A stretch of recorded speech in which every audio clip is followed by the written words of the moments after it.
கிளாஸ்க்குள்ள போறதுக்கு முன்னாடி இந்த லாஜிக்கல் செயின் புரியுதான்னு சொல்லுங்க. இந்தியா க்ரோ ஆகணும்னா மென்னும் ஒர்க் பண்ணணும், உமன் ஒர்க் பண்ணணும். அப்ப 2 பேரும் ஒர்க் பண்ண போயிட்டாங்கன்னா வீட்டை யார் பாத்துக்கிறது? ஹவுஸ் ஒர்க் யார் பண்ணுவா? டொமஸ்டிக் ஒர்க்கர்ஸா? சோ இந்தியாவோட growth ஸ்டோரியில இல்ல இந்தியாவோட அர்பன் லைஃப்ல பிரிக்கவே முடியாத ஒரு லேபர் யாரு? Domestic workers. குக்கிங்ல இருந்து, கிளீனிங்ல இருந்து, வாஷிங்ல இருந்து எல்லா லேபரையும் செய்யக்கூடிய ஒரு லேபர் ஃபோர்ஸ்ல இவங்க. அப்ப இவங்க இல்லைன்னா இந்த 2 பேரால ஒர்க் பண்ண முடியாது. ஒர்க் பண்ணலன்னா இந்தியாவோட growth-உம் இருக்காது. அப்போ இந்தியாவோட growth ஸ்டோரிக்கு indirectly linked with domestic workers. அப்ப கவர்மெண்ட் என்ன பண்ணணும்? இவங்களை சேஃப்கார்ட் பண்ணணும்ல. இவங்களுக்கு ஒரு ஃபேமிலி இருக்கு, ஆக்சிடென்ட் ஆகலாம், அவங்களுக்கு குழந்தை இருக்கு, ஒரு லீகல் சேஃப்கார்டு தேவையில்ல. லாஜிக் புரியுதா? உங்களுக்கு தெரியும், பட் அகைன் நான் ஒரு லேபர் வச்சுக்கலாம். நான் இண்டஸ்ட்ரியில போயிட்டு ஒர்க் பண்றேன். என்ன மாதிரி நிறைய பேர் ஒர்க் பண்ணுவாங்க, எல்லா லேபர்ஸ் ஒர்க் பண்ணுவாங்க. அப்போ என்ன யாராவது இல் ட்ரீட் பண்றாங்கன்னா, ஹர்ட் பண்றாங்கன்னா, சம்பளம் தரலனா, ரொம்ப நேரம் ஒர்க் பண்ண வைக்கிறாங்கன்னா எல்லாரும் பார்ப்பாங்க. எனக்கு ஒரு சப்போர்ட் இருக்கும். அப்போ ஒரு இண்டஸ்ட்ரி வந்து என்ன எக்ஸ்ப்ளாய்ட் பண்ண நினைச்சாலும் அந்த அளவுக்கு எக்ஸ்ப்ளாய்டேஷன் இருக்காது. ஸோ எனக்கு ஒரு லேபர் மக்கள் இருக்காங்க, டெய்லி ஒன்னா பேசுறோம், என்ன நடக்குது அப்படின்றத பேசிக்கிட்டே இருக்கிறோம். பட் இந்த கம்ஃபர்டபிலிட்டி, இந்த எம்பவர்மெண்ட் யாருக்கு இருக்காது? நீங்க டொமஸ்டிக் ஒர்க்கரா இருந்தா இருக்காது. என்ன ரீசன்? ஒவ்வொருத்தவங்களும் தனித்தனி வீட்டுக்குள்ள போவீங்க, அந்த வீட்டுக்குள்ளேயே உங்க லேபர் முடிஞ்சு போயிடும். பட் எத்தனை பேர் மேக்ஸிமம் எடுத்துட்டா மேக்ஸிமம் இந்தியாவில் மட்டும் 90 மில்லியன் டொமஸ்டிக் ஒர்க்கர்ஸ் இருப்பாங்க. 1 மில்லியன்னா 10 லட்சம், 10 மில்லியன்னா 1 கோடி. அப்போ 9 கோடி மக்கள், முக்காவாசி யாரு? பெண்கள் தான். அப்போ கோடிக்கணக்கான மக்கள் தனித்தனியா இண்டிவிஜுவலா ஒவ்வொரு வீட்டுக்குள்ளேயும் போனதுனால இந்த குரூப்பா இருக்கும்போது ஒரு எம்பவர்மெண்ட் கிடைக்கும்ல, அந்த எம்பவர்மெண்ட் இல்லாதனால தனித்தனி வீட்டுக்குள்ள அவங்களோட லேபர் மறைஞ்சு போனதுனால அவங்களுக்கு சேஃப் கார்ட்ஸ் ரொம்ப ரொம்ப கம்மி. கரெக்டா? So what is the point? ஒரு இண்டஸ்ட்ரினா ஒரு முதலாளி இருந்தாலும் இந்த குரூப்பா சேரும்போது 2 பேரும் ஈக்குவல் எம்பவர்மெண்ட் பேசுறதுல. பட் வீட்டுக்குள்ள ஒரு இண்டிவிஜுவல் அகெயின்ஸ்ட் ஒரு ஃபுல் ஃபேமிலி நெகோஷியேட்டே பண்ண முடியாது. சேஃப்டி இருக்காது. எல்லா வீடுகளும் சம்பளம் கரெக்டாக கொடுப்பாங்கன்னு கேரண்டி கிடையாது. அப்போ இந்தியாவில் ஒரு லேபர் ஃபோர்ஸுக்கு கண்டிப்பா நேஷனல் லெவல்ல ஒரு லீகல் சேஃப்கார்டு தரணும்னா டொமஸ்டிக் ஒர்க்கர்ஸ்க்கு தான் ஒரு லாவை கொண்டு வரணும். என்ன reason? They are India's invisible labor force. மறைக்கப்பட்ட, கண்ணுக்கு தெரியாத, இந்த ரைட்ஸ் கொடுக்கப்படாத ஒரு உழைப்பாளிகள். இந்தியாவோட இன்ஃபார்மல் ஒர்க் ஃபோர்ஸ்ல ஒரு முக்கியமான ஒர்க் ஃபோர்ஸ் டொமஸ்டிக் ஒர்க்கர்ஸ். ஓகேல? சோ இந்த பாயிண்ட்டை யாரு ஸ்ட்ரெஸ் பண்ணிருக்கா? Supreme court. Domestic workers they are out of the law. அவங்களுக்கு ஒரு லா கிடையாது. சோ அவங்களுக்கு மினிமம் எவ்வளவு சம்பளம் தரலாம், அவங்களோட சேலரி, ஹாலிடே, எப்போ லீவ் பண்ணலாம், working hours, minimum salary, protection from abuse, இந்த எல்லா சேஃப் கார்ட்ஸும் உருவாக்குற மாதிரி ஒரு லாவை ஒரு 6 மாசத்துல பார்லிமெண்ட் உருவாக்கணும். எப்போ சொன்னாங்க? ஜனவரி 2025 சொன்ன ஒரு தீர்ப்பு. ஒரு கேஸ் வருது, நமக்கு தெரிஞ்ச கேஸ் தான். சத்தீஸ்கர்ல ஒரு ட்ரைபல் உமன், அந்த உமனுக்கு ஒரு கம்பெனி வாக்குறுதி தருது, உங்களுக்கு வேலை கண்டிப்பா உண்டு, டெல்லிக்கு வாங்க, இவ்வளவு சம்பளம் உங்களுக்கு கொடுக்கப்படும் சொல்லிட்டு கூட்டு போறாங்க. கூட்டு போயிட்டு சேம் வேலை தான், டொமஸ்டிக் ஒர்க். பட் என்ன கிடையாது?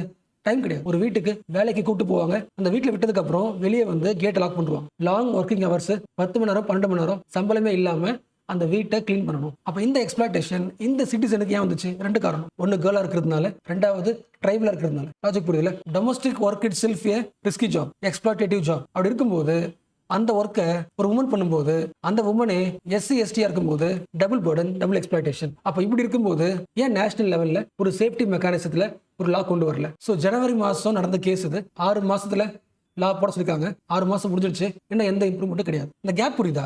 கேப் என்ன அர்த்தம்னா, கோர்ட் வந்து ஜட்மெண்ட் கொடுத்துருச்சு, சரியான தீர்ப்பு கொடுத்துருச்சு. பட் ஜட்மெண்ட் இன்னும் எதை உருவாக்கல? ஜஸ்டிஸை உருவாக்கல. இந்த ரியாலிட்டியை நீங்க இந்தியாவில் பார்க்க முடியும். நிறைய ஜட்மெண்ட் வந்ததுக்கு அப்புறமும் இன்னும் செயல்படுத்தாதனால ஃபுல் ஜஸ்டிஸ் இன்னும் கிடைக்காம இருக்கு. அதுல ஒண்ணு இந்த invisible labour, domestic workers.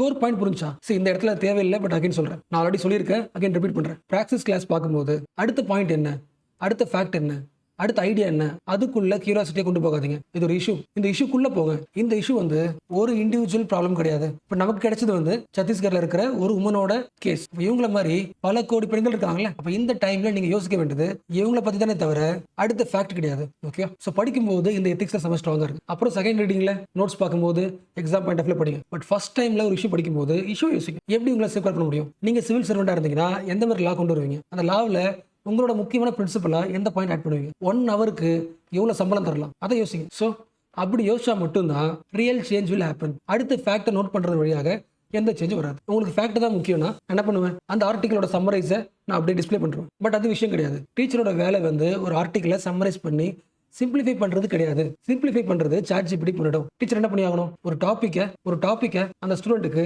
Real life connect பண்ணி எங்க ப்ராப்ளம் இருக்கு, வாட் இஸ் தி இஷ்யூ, அங்க நீ என்ன பண்ணலாம், இந்த விஷயத்தை யோசிக்க வைக்கணும். இந்த ஒர்க்கை யார் பண்றாங்களோ அவங்க எல்லாருமே யாரு? டீச்சர்ஸ் தான். ஓகேல? எஸ். இப்ப சொல்லுங்க, டொமஸ்டிக் ஒர்க்கர்ஸ் ஃபேஸ் பண்ற ஸ்ட்ரக்சரல் ப்ராப்ளம் என்ன? இவங்களை வெளியே பார்க்க முடியாது. இன்னொருத்தவங்க வீட்டுக்குள்ள ஒளிஞ்சிட்டு இருக்காங்க. தே ஆர் இன்சைட் தி அதர்ஸ்க்கும். ஸோ ஆட்டோமேட்டிக்காவே இந்த ஒர்க்கிங் ப்ராசஸ் இந்த ஸ்ட்ரக்சர் என்ன பண்ணிடுது அவங்கள ஆட்டோமைஸ் பண்ணிடுது, கண்ணுக்கு தெரியாம மாத்திடுது. அப்ப கவர்மெண்ட் நினைச்சா, அப்ப கவர்மெண்ட்டே நினைச்சாலும் லாவே போட்டாலும் எப்படி ஒவ்வொருத்த வீட்டுக்குள்ள போயிட்டு செக் பண்ண முடியும்? ஒரு கவர்மெண்ட் ஆஃபீஸ்னா இன்ஸ்பெக்ஷன் போலாம், ஒரு இண்டஸ்ட்ரினா இன்ஸ்பெக்ஷன் போலாம், ஒவ்வொருத்த வீட்டுக்குள்ள போயிட்டு சேஃப்டியா இருக்கிற செக் பண்ண முடியும். இந்த சேலஞ்சுக்கு நீங்க என்ன பண்ணணும்? பாயிண்ட் யோசிக்கும். ப்ராஜெக்ட் புரியுதுல? ஒவ்வொருத்தர் வீட்டுக்குள்ள போயிட்டு ஹராஸ்மெண்ட்டை எப்படி ஸ்டாப் பண்ண முடியும்? சரி, நீங்க மோஸ்ட்லி யோசிக்கும் போது உங்களுக்கு சில பிக்சர் வந்துருக்கும், அதை விட்டுருங்க. ஒரு மைக்ரண்ட் லேபரா வச்சுக்கோங்க. மற்ற ஸ்டேட் ஒரு லேபர், ஒரு உமன் நம்ம சிட்டில வந்து டொமஸ்டிக் லேபரா ஒர்க் பண்ணும்போது எவ்வளவு சேஃப்டி இருக்கும்? அப்ப அவங்களோட சேஃப்டி இம்ப்ரூவ் பண்றதுக்கு நீங்க ஆஸ்பிரண்டா இருக்கும்போது என்ன பாயிண்ட் ஆட் பண்ணுவீங்க? ஓகேல? சோ கோர் இஷ்யூ என்ன? மேபி ஒரு நேஷனல் லெவல்ல ஒரு பயங்கரமான லா வந்தாலும் அந்த லாவோட என்ஃபோர்ஸ்மெண்ட்ல ஸ்ட்ரக்சரல் லெவல் ப்ராப்ளம் இருக்கு. அந்த ப்ராப்ளமை எப்படி அட்ரஸ் பண்ணலாம் அதை யோசிக்க. சி, உங்களுக்கு தெரியும் நினைக்கிறேன், இன்டர்நேஷனல் லேபர் ஆர்கனைசேஷனோட கன்வென்ஷன் நம்பர் 189 டொமஸ்டிக் லேபருக்கு ஒரு ஃபேர் வேஜை முடிவு பண்ணணும். ஒரு கான்ட்ராக்ட் மாதிரி, ரிட்டன் கான்ட்ராக்ட் மாதிரி. நீங்க எங்க வேலைக்கு போறீங்களோ அந்த எம்ப்ளாயருக்கும் அந்த எம்ப்ளாய்க்கும் ஒரு கான்ட்ராக்ட் இருக்கணும். எவ்வளவு சம்பளம், எவ்வளவு ஒர்க்கிங் ஹவர்ஸ், அவங்களோட சேஃப்டிக்கு என்ன இருக்கு, and dignity. So wage, resting time, safety, dignity, இது எல்லா கண்ட்ரீஸும் கேரண்டி பண்ணணும்னு சொல்லி சைன் பண்ணது 189th கன்வென்ஷன். எப்போ? 2011. அப்போ 15 இயர்ஸ்க்கு முன்னாடி உருவாக்கியாச்சு. உருவாக்குனதுக்கு அப்புறம் வந்த கேஸ் தான் சத்தீஸ்கர் கேஸ். ஆக்சுவலா இந்தியா லெவல்ல பார்த்தோன்னா ஒரு பயங்கரமான யூனிக் இருக்கு. அதாவது லேபர் சம்பந்தப்பட்ட லாஸ் யார் உருவாக்கலாம்? It is in concurrent list. Central கவர்மெண்ட்டும் லா பண்ணலாம், ஸ்டேட் கவர்மெண்ட்டும் லா பண்ணலாம். அப்ப ரெண்டு பேருமே இந்த மக்களுக்கு சேஃப்கார்டு தரலாம். ஒரு சேஃப்கார்டு கிடையாது, ரெண்டு சேஃப்கார்டு மெக்கானிசம். ஸ்டேட் லெவலையும் பாதுகாத்துக்கலாம், நேஷனல் லெவலையும் பாதுகாத்துக்கலாம். அப்படி இருந்தும் டபுள் சேஃப்டி ஆப்பர்ச்சுனிட்டி இருந்தும் ரெண்டு கவர்மெண்ட்டும் அதை சரியா பயன்படுத்தி அவங்களுக்கான ரைட்ஸை நடைமுறைப்படுத்தல. சி, ஸ்டேட் லெவல்ல தமிழ்நாட்டில் கர்நாடகாவில் லாஸ் இருக்கு, பட் இம்ப்ளிமெண்டேஷனை இன்னும் கொஞ்சம் எஃபிஷியன்ஸா பண்ணணும்.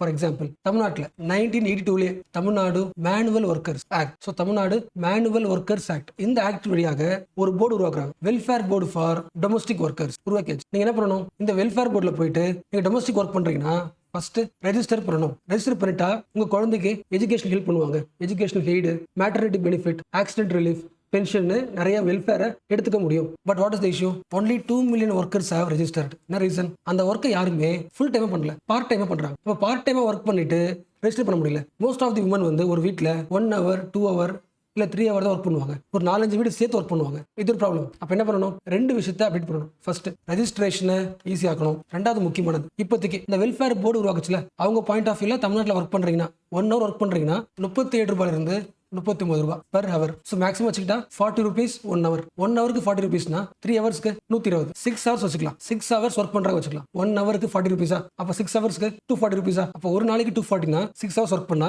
10 நாளைக்கு 2400 ரூபாவா? 30 நாளைக்கு ஒரு 7000 வருமா மாசம்? இது அப்ப சொன்ன கால்குலேஷன். இந்த அமௌண்ட்டையும் அதிகமாக்கணும். ஸோ இந்த வீடியோ பார்க்குற ஒரு ஆஸ்பிரண்ட் உங்க வீட்டில் ஒரு லேபர் ஒர்க் பண்றாங்கன்னா 1 hourக்கு இந்த கால்குலேஷன் யூஸ் பண்ணிக்கங்க. 1 hourக்கு 40 rupeesனா இது பழைய மாடல். அட்லீஸ்ட் என்ன பண்ணலாம்? 50 மாத்துங்க. 1 hourக்கு 50, 3 hourக்கு 150, 10 நாளைக்கு 1500 ரூபாய். ஸோ கால்குலேட் பண்ணி அந்த அமௌண்ட்டை டிக்னிஃபைடா தரீங்களான்றதை செக் பண்ணிக்கங்க. அண்ட் ஒருவேளை உங்களோட பேரண்ட்ஸ் லேபரா இருக்காங்கன்னா 40ன்றதே கம்மி, 50ன்றதே கம்மி, பட் 40 விட இன்னும் கம்மியா வாங்குறாங்கன்னா நீங்க உடனடியா உங்க பேரண்ட்ஸ் கிட்ட சொல்லி ஒர்க் பண்ற இடத்துல அதிகமா சேலரி கேட்க சொல்லுங்க.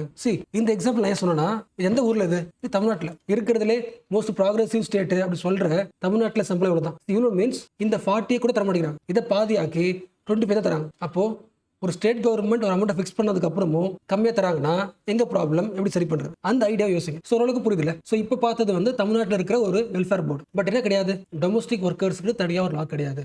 அதை உருவாக்கணும். என்ன ரீசன்? ஸ்ட்ரக்சரல் அளவு ப்ராப்ளம் இருக்கு. ரெண்டாவது அந்த சேலரியும் ப்ரெசன்ட் சிச்சுவேஷன் ஏற்ற மாதிரி கிடையாது. இது ரெண்டு. இப்போ அடுத்த ஸ்டேட் கர்நாடகா. இப்போ இந்த வருஷம் 2025ல ஒரு பில்ல ரெடி பண்ணிருக்காங்க. அவங்களுக்கு மட்டுமே, டொமஸ்டிக் ஒர்க்கர்ஸ்க்கு மட்டுமே. டொமஸ்டிக் ஒர்க்கர்ஸ்க்கு தனி பில், இந்த ஆக்டா மாறல. அப்ப இந்த ஆக்ட் நம்ம டீகோட் பண்ணும்போது சில பாயிண்ட்ஸ் நம்ம எடுத்துக்க முடியும். நம்ம யாரு? ஆஸ்பிரண்ட். ஸோ இதை ஃபியூச்சர்ல நீங்க யூஸ் பண்ணிக்கலாம். ஃபர்ஸ்ட் பாயிண்ட், உங்க வீட்டுக்கு வேலை செய்ய வராங்கன்னா நீங்க தான் அவங்கள வேலை கேட்குறீங்க. நீங்க எம்ப்ளாயர். கம்பல்சரி எல்லா எம்ப்ளாயிஸையும், எல்லா ஒர்க்கரையும் அவங்க நேம் ரெஜிஸ்டர் பண்ணணும். யார் ரெஜிஸ்டர் பண்ணணும்? எம்ப்ளாயர். அந்த வீட்டுக்காரங்க தான் மேண்டேட்டரியா ரெஜிஸ்டர் பண்ணணும் யார் வராங்க அவங்கள பத்தி. அடுத்து உங்க ரெண்டு பேருக்கும் ரிட்டன் கான்ட்ராக்ட் சைன் பண்ணணும், எழுதி கொடுக்கணும். எவ்வளவு ஒர்க்கிங் ஹவர்ஸ், அந்த ஒவ்வொரு ஹவருக்கும் எவ்வளவு சம்பளம், எத்தனை நாள் லீவு, ஒருவேளை எக்ஸ்ட்ரா ஒர்க் பண்றோம்னா அந்த ஓவர் டைமுக்கு எவ்வளவு பே, வீக்லி ஹாலிடேஸ் உண்டா இல்லையா, அந்த எல்லா டீடைலும் கான்ட்ராக்ட்ல இருக்கணும். Second point. அடுத்து இவங்களுக்கு எவ்வளவு சம்பளம் தரீங்களோ அந்த சம்பளத்துல ஒரு 5% பிடிச்சி டொமஸ்டிக் ஒர்க்கர்ஸ்க்கு ஒரு ஃபண்ட் இருக்கு, அந்த ஃபண்ட்ல போடுங்க, வெல்ஃபேர் ஃபண்ட். ஸோ டொமஸ்டிக் ஒர்க்கர்ஸோட சோஷியல் செக்யூரிட்டிக்கு அதை பயன்படுத்திக்கலாம். ஓகேல? தமிழ்நாட்டில் ஒரு மேனுவலான ஒரு லா இருக்கு, அந்த லால ஒரு போர்டு தான் இருக்கு. டொமஸ்டிக் ஒர்க்கர்ஸ்க்கு எக்ஸ்க்ளூசிவா லா கிடையாது. பட் கர்நாடகாவில் ஒரு பில்லை உருவாக்கியாச்சு. அதுல most important point compulsory registration. யார் பண்ணணும்? எம்ப்ளாயர் பண்ணணும். ஸோ இந்த பாயிண்ட்ஸை சுப்ரீம் கோர்ட் அகைன்ஸ்ட் டெஸ்ட் பண்ணுது. நிறைய ஸ்டேட்ஸ் லாஸை உருவாக்க ஆரம்பிச்சிட்டாங்க. ஒவ்வொரு ஸ்டேட் பண்ணும்போது அன்இவனா இருக்கும். அப்போ நேஷனல் லெவல்ல ஒரு மினிமமா சில பாயிண்ட்ஸை ஒரு லா உருவாக்கணும்னு சொல்லி ஜனவரி மாசம் சொன்ன தீர்ப்பு இன்ன வரைக்கும் லா உருவாக்கல. நம்ம கவர்மெண்ட் வந்து 2017 national platform for domestic workers first ஒரு பிளாட்ஃபார்ம் உருவாக்குனாங்க. அதுக்கப்புறம் சோஷியல் செக்யூரிட்டிக்கு ஒரு பில் கொண்டு வந்தாங்க. இந்த மசோதா இன்னும் லாவா மாறல, நடைமுறைப்படுத்தல. பட் இந்த பில்லையும் கர்நாடகா பார்த்தோம்ல, கர்நாடகா பில்லையும் காமனா இருக்கிற ஒரு முக்கியமான பாயிண்ட், எம்ப்ளாயர் ஒர்க் பண்ற டொமஸ்டிக் லேபர் எம்ப்ளாயி இவரை ஒர்க்கு கூட்டு வந்த ஒரு கம்பெனி இருக்கும்ல, எம்ப்ளாய்மெண்ட் ஏஜென்சி, இந்த 3 பேருமே must register with state government. Register பண்ணும்போது மட்டும்தான் அந்த இன்விசிபிலிட்டி லேபர் விசிபிள் லேபரா மாறும். சோ இப்போ பேசின எல்லா பாயிண்ட்டுமே இந்த ஆர்டிகலோட எக்ஸ்பிளேஷன் தான். ஹெட்டிங் படிங்களா, we need a law to protect the domestic workers. So free டைம்ல இந்த ஆர்டிகல் படிங்க. முக்கியமா லாஸ்ட் பேரா இருக்குல்ல, வாட் ஷுட் பி டன், இதை படிங்க. வே ஃபார்வர்ட் மாதிரி மினிமமா அட்லீஸ்ட் ஒரு 4 விஷயத்தை ஸ்டார்ட் பண்ணணும். ஃபர்ஸ்ட் பாயிண்ட், ஒவ்வொரு ஸ்டேட்லயுமே டொமஸ்டிக் ஒர்க்கருக்கு ஒரு மினிமம் வேஜை ஃபிக்ஸ் பண்ணியிருக்காங்க. இது அன்இவனா இருக்கு, யூனிஃபார்மா இல்லை. அப்போ எல்லா ஸ்டேட்டும் ஃபாலோ பண்ற மாதிரி யூனிவர்சலா ஒரு சேலரியை ஃபிக்ஸ் பண்ணுங்க. அண்ட் இன்னொரு முக்கியமான பாயிண்ட், யூனிவர்சலா ஃபிக்ஸ் பண்ற விஷயம் கிடையாது, அப்டேட் பண்ணிட்டே இருக்கணும். ஸோ நேஷனல் லெவல்ல அந்த மினிமம் வேஜஸை ரிவைஸ் பண்ணிட்டே இருக்கணும். இது first point. Second point, already பார்த்தது, இந்த வேலை செய்யறாங்கல்ல அவங்கள மட்டும் ரெஜிஸ்டர் பண்ண பத்தாது, எம்ப்ளாயரும் ரெஜிஸ்டர் பண்ணணும். அந்த கம்பெனி இருக்குல்ல எம்ப்ளாய்மெண்ட் ஏஜென்சி, அவங்களையும் ரெஜிஸ்டர் பண்ணணும். ஸோ 3 பேரையுமே ஸ்டேட் கவர்மெண்ட்ல நேம் கொடுத்து ரெஜிஸ்டர் பண்ணணும். டிரான்ஸ்பரன்சி உருவாக்குது. செகண்ட், ஸோ ஸ்டேட் கவர்மெண்ட்ல ரெஜிஸ்டர் பண்ணியாச்சா, ஒவ்வொரு வீட்டுக்காரங்களுக்கும் அந்த எம்ப்ளாயருக்கு கவர்மெண்ட் சார்பா ஒரு ஒர்க் புக் கொடுப்பாங்க. ஒர்க் புக், அந்த ஒர்க் புக்ல எல்லா மாசமும் ரெக்கார்ட் பண்ணணும். எவ்வளவு வேஜ், என்ன வேலை செய்யறாங்க, எவ்வளவு ஒர்க் பண்றாங்கன்றத நீங்க எழுதணும். அந்த புக்கை வெல்ஃபேர் போர்டு என்ன பண்ணும், செக் பண்ணும். அக்கௌண்டபிலிட்டி லாஜிக் புரியுதுல. அப்ப என்ன ஃபில் பண்றியோ அது யாருக்கும் தெரியும், ஒர்க்கருக்கும் தெரியும்.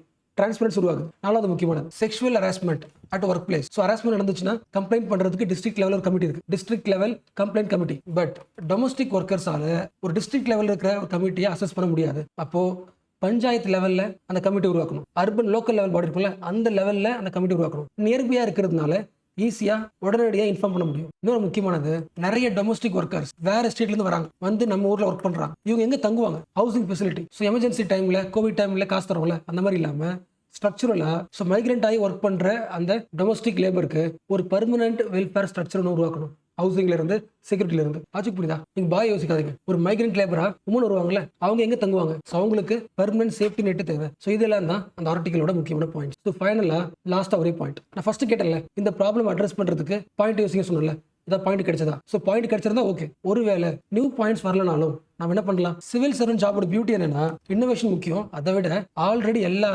ரூல்ஸுமே பேப்பர்ல இருக்கும். அப்போ நீங்க ஒரு எஃபெக்டிவ் ஆஸ்பிரண்டா இருந்தீங்கன்னா இந்த எல்லா பாயிண்ட்ஸ் நடைமுறைப்படுத்தணும்ல, அங்கதான் உங்களோட ஒர்க் ஆகணும். ஃபார் எக்ஸாம்பிள் ஃபர்ஸ்ட் பார்த்தோம்ல, இந்த போஸ்ட் ஆக்ட் பார்த்தோமா, பிரிவென்ஷன் ஆஃப் செக்ஷுவல் ஹராஸ்மெண்ட் 2013 வந்தலாம்.